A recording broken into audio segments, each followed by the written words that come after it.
I was the fire in the palace. The story of Mahmoud II, told by himself. You believe empires fall from outside. You believe decay comes with invasion. You believe traditions protect power. You are wrong. I learned this the day I ordered the gates shut on the Janissaries. You see, I was not born free. I was born inside a gilded cage, a palace of whispers, knives, and ghosts. Sons of sultans lived like prisoners so their fathers could sleep. And when they died, as all sultans die, their sons emerged into the sunlight with blood on their hands. Because the throne is not inherited, it's seized, and often seized from your own kin. I was a child when they killed my cousin in the bathhouse, a child when I saw the eunuchs drag brothers into silence. That is what the empire had become, a prison with minarets. Ottomans ruled a world they no longer understood. They quoted poetry while the Russians trained armies. They recited law while the British built fleets. And they bowed before the Janissaries, men who were once lions, but had become jackals. When I became sultan, they did not fear me. I was young, too polite, too quiet. But quiet is not weakness, it is observation. And what I saw was rot. The Janissaries drank in their barracks while the empire starved.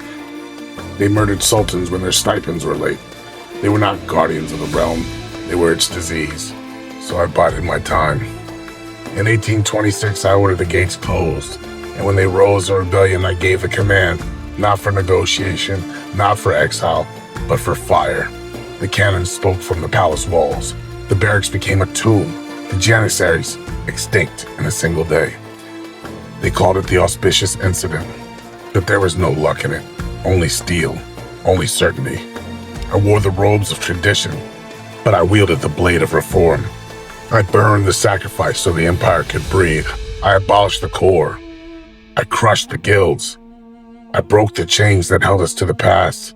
And then I built a modern army, a new bureaucracy, schools that taught science, not superstition, missions to Europe, minds sharpened by mathematics and not mysticism. I changed how men dressed, how they learned, how they governed, and for that, many hated me, but they obeyed, because they knew I'd rather kill an institution than let it kill a nation.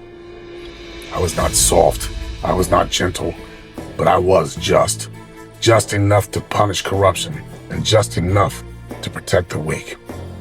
You believe modernization is progress. I tell you it's war. A war against comfort, a war against inheritance, a war against the ghosts of what once worked. I did not wait for the decline to finish its work. I tore down what needed tearing, so the empire could not be remembered as a relic, but as a fire that refused to go out. Call me what I was, the fire in the palace.